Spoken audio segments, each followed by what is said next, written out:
I now give the floor to His Excellency Elmar Maharan Oglu Mahmadiyah, Minister for Foreign Affairs of Azerbaijan.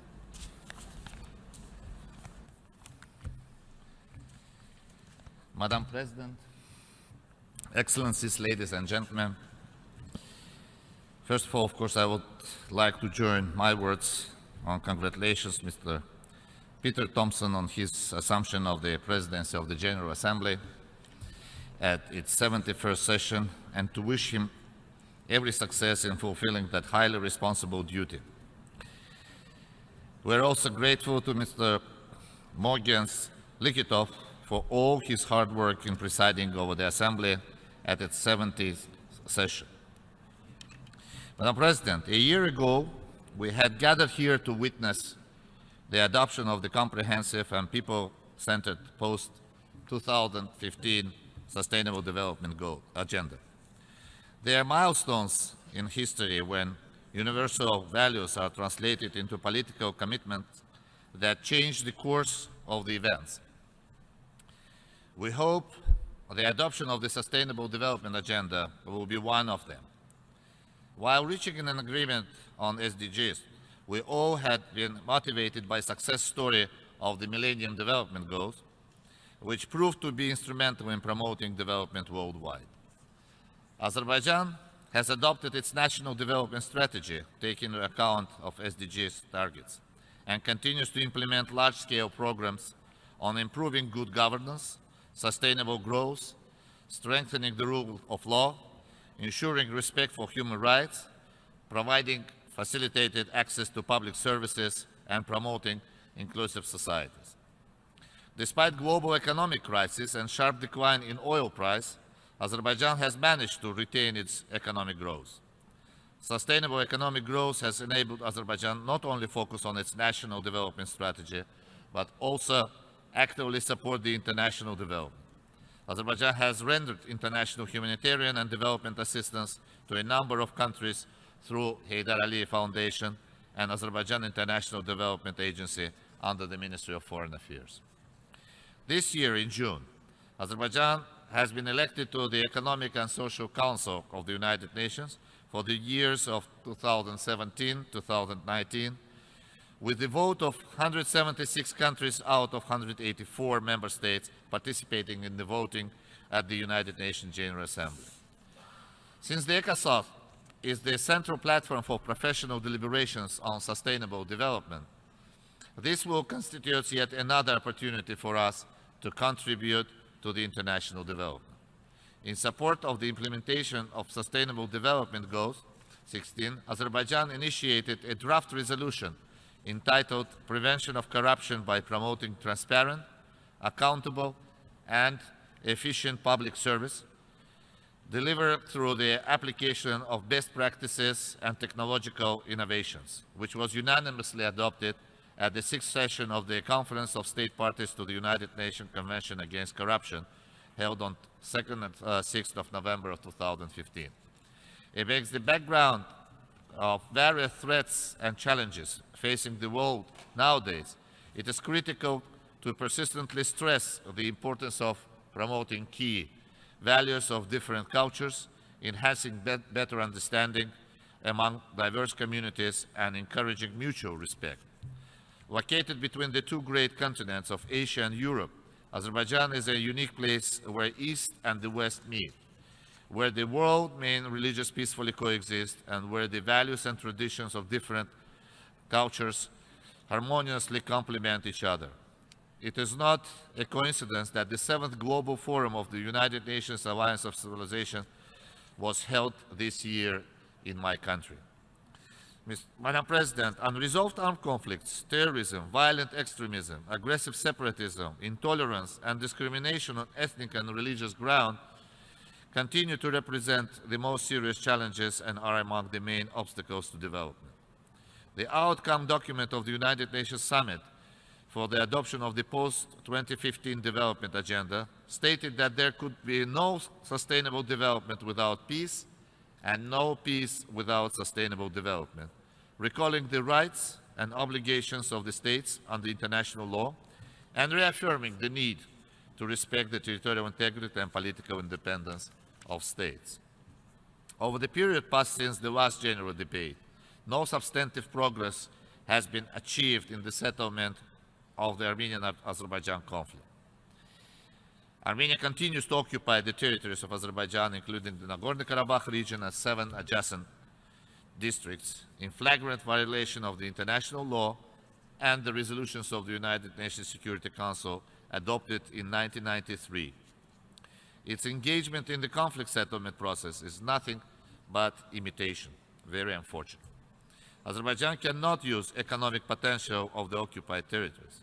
The disruption of the communications as a direct consequence of military occupation of territories is the serious obstacle to full-fledged socio-economic development of my country and the realization of the region's untapped economic perspective. Similarly, full potential of the region for inter- and trans-regional connectivity remains underutilized. The humanitarian consequences of the conflict are equally harsh and necessitate urgent solutions.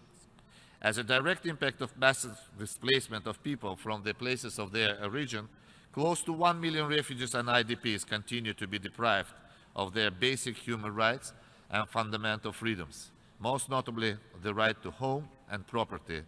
Further continuation of the situation is intolerable.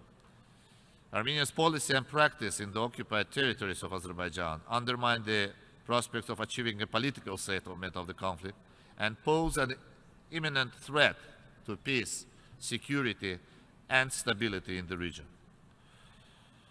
The Republic of Azerbaijan has made it clear on numerous occasions that the unlawful presence of the armed forces of Armenia in the occupied territories of my country is the major destabilizing factor with the potential of escalation at any time with unpredictable consequences and the main cause of tensions and incidents in the conflict zone. Instead of engaging in the negotiation in good faith, Armenia demonstratively disrupts any attempt to settle the conflict by peaceful means.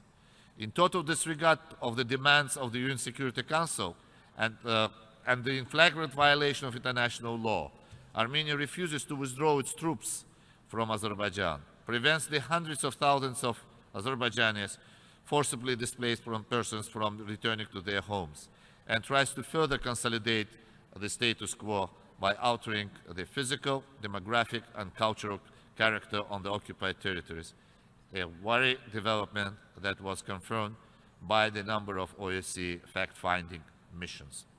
Moreover, it frequently resorts to armed provocations trying to divert attention from the core, substantive issues of the peace process to technical aspects of the ceasefire.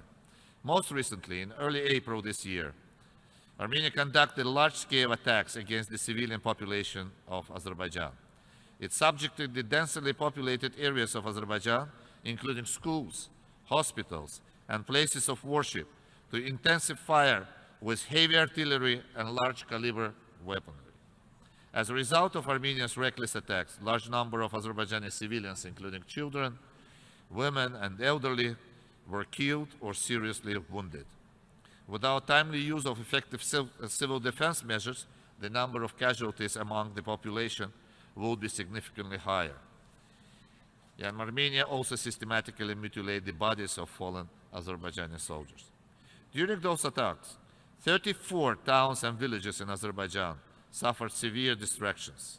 Substantial damages were inflicted upon private and public property, including civilians' critical infrastructure.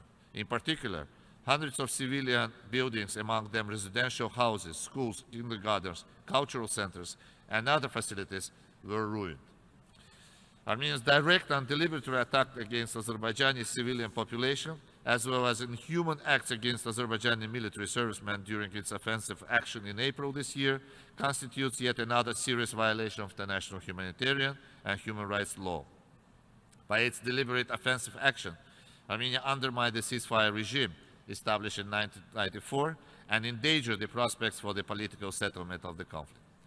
Having received an effective response from Azerbaijan, Armenia was forced to ask for ceasefire which was agreed under the mediation efforts of Russian Federation on April 5th of 2016 in Moscow at the meeting of the Chief of Defense of Armenia and Azerbaijan. But even despite of that, it still continued to violate the ceasefire. Moreover, Armenians is amassing forces in building of heavily reinforced military fortification on the seized Azerbaijani territories, and on September 19th of this year, even starts intensive military activity in the occupied Aghdam district of Azerbaijan.